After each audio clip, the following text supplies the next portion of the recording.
John William Moore was born April 16, 1837, in Westmoreland, Pennsylvania. John Moore certainly had some of the habits of highly effective people. He had the patience and discipline to hold on to things as he worked through them. He purchased more than 2,000 acres in an industry he knew. He just didn't precisely know what was beneath it. Not yet. What he purchased wasn't farmland or pasture. It was ultimately wealth. Millions of tons of coal sat just beneath the surface of the thousands of acres he acquired.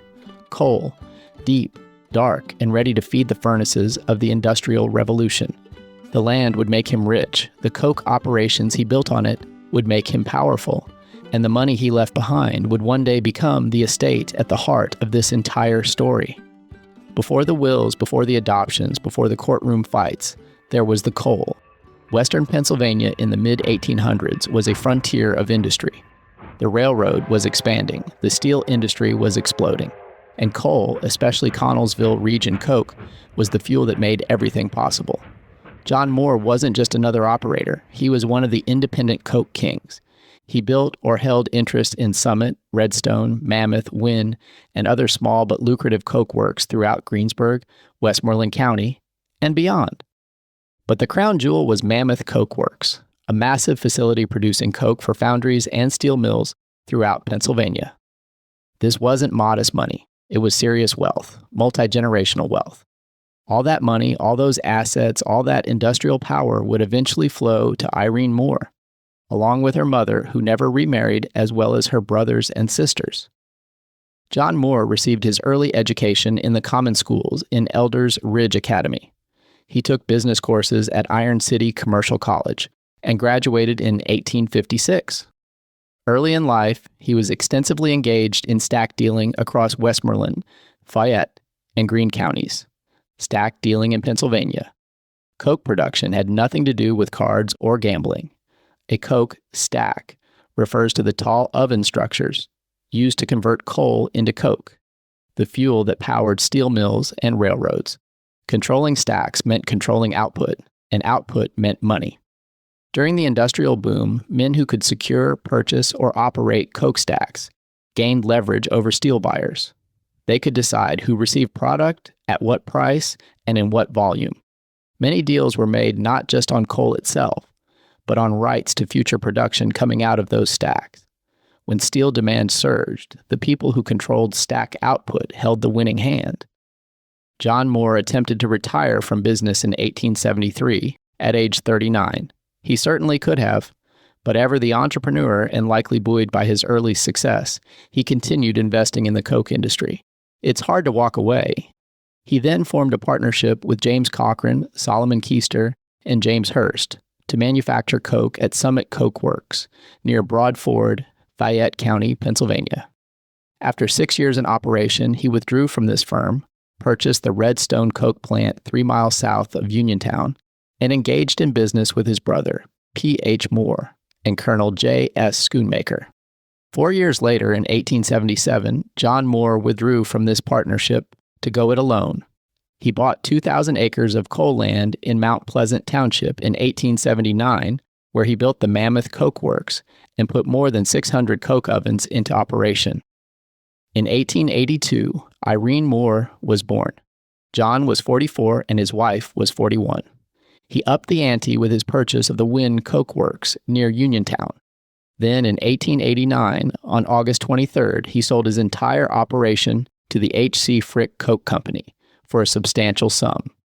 This is the same Frick empire that consolidated production ahead of, and on behalf of, industrial titan Carnegie Steel. The reported sale price was $1,250,000. In today's value, that is the equivalent of more than $50 million. Not stock options, not future value, cash from a single industrial sale, $50 million modern dollars from coke, the fuel of the steel age. This wasn't modest family money. This was empire money, railroad money, steel money, industrial age money. But coke wasn't just profitable, it was also deadly. These coal ovens were massive structures that burned hot for days at a time. Workers operated inches from extreme heat. Coal dust, toxic gases, and machinery came with little to no safety regulation. Respiratory damage, cancer, and sudden accidents were common. Men inhaled coal particulates daily, scarring lungs and leading to chronic illness. Carbon monoxide exposure was constant. Burns and explosions happened when pressures built, or bricks failed. Management, not just laborers, breathed the same air. Protective equipment was nearly non-existent. Industrial medicine was primitive. Many men in Coke simply didn't live to old age, and so tragedy reshaped the Moore household. John William Moore died February 19, 1893, less than 3 years after selling his business. Irene Moore was 10 years, 10 months, and 9 days old. The emotional impact of her father's death became more evident as she aged. Through 3 marriages, a Gatsby-like pursuit of lifestyle, and years spent negotiating privilege, social pressure, and identity. It's okay to ask, at what cost did this wealth arrive? The kind of money that builds mansions, buys land, shapes social circles, and outlives the people who earned it was now in the hands of a child whose father could no longer guide her. This scale of wealth is why Irene's estate mattered, why her will mattered, why strangers in 1950 circled one another, drawn in, pushed out, suspicious, curious, threatened, demanding. When a fortune this large moves, it pulls people with it, willingly or not. Importantly to this podcast, the media covered it. The Moores were suddenly incredibly wealthy. Comfortably, securely, confidently wealthy. This sale was big enough to eliminate financial risk, transform the Moore family into upper-class socialites, allow the family to winter in Washington, D.C., support a beautiful home in Greensburg, place Irene into finishing schools and elite social circles, and fund charities, travel, and political connections. Irene was not born into generational wealth.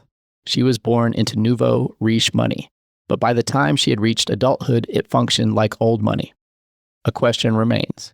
Did she ever truly get a seat at the old money table in Washington? And that distinction matters, because when wealth becomes heritage, inheritance becomes destiny. And destiny is what eventually sparked the legal fight after Irene's death. The Moore fortune, with its industrial roots at the time of J.W.'s death, fell under the stewardship of her mother, Elizabeth Stauffer Moore. Elizabeth was socially prominent, civically active, well-connected in Washington, and the embodiment of turn-of-the-century womanhood. She was independent, influential, respected, and never remarried. Her life after John's passing revolved around Greensburg Society meetings, church charities, and high-level social circles.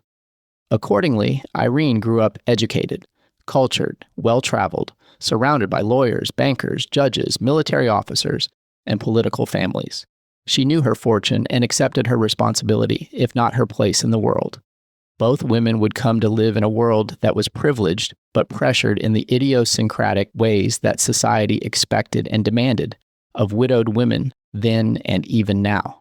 Wealthy widowed women of her era were expected to preserve the estate and pass it to the right people.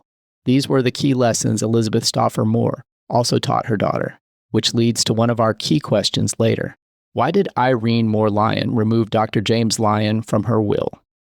Newspapers in 1951 reported the estate to be valued at $750,000 at the time, which translates to $9 to $10 million in today's dollars. Considering that Irene Moore, who had siblings and a mother, was able to preserve her share of the empire's holding through the Great Depression was no small feat.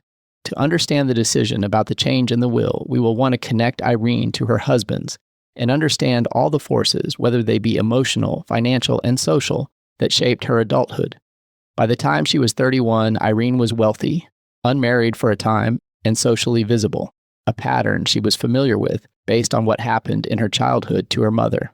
Women in her position relied heavily on lawyers, doctors, bankers, trustees, military men, politicians, and other social alliances. Dr. Lyon was a distant figure at this point, but not an unfamiliar concept. He was always in orbit, connected to Auntie Ruth, connected indirectly to Foster as well. But Irene kept her social world tight. Her estate was curated, her life choices projected stability, even if her life was anything but. Yet complications appear throughout, again and again, over and over. Wash, rinse, repeat. Which is why the late life amendment to her will, one that removed Dr. Lyon completely and installed a trust, wasn't just unusual, it was suspicious. Something changed. Something influenced her. Did she make a decision rooted in emotion, conflict, or secrecy? We don't know the reason, not yet. But we do know this. The empire's wealth created a battlefield, and her amended will lit the fuse. The Koch-era fortune created by her father, John Moore, made everything worth fighting over. All that unfolds in later episodes, the courtroom battles, reversals, resentments, revelations, all trace back to the money forged in the coal seams beneath Mammoth Coke Works. To understand why Irene changed her will, we must understand the woman she became, her relationships, her decisions, her fears, her loyalties, because the amendment didn't just remove Dr. James Lyon, it removed continuity. It broke pattern. It defied the expectations of the time, and it won't make sense until we know her, truly know her. Let's do that next.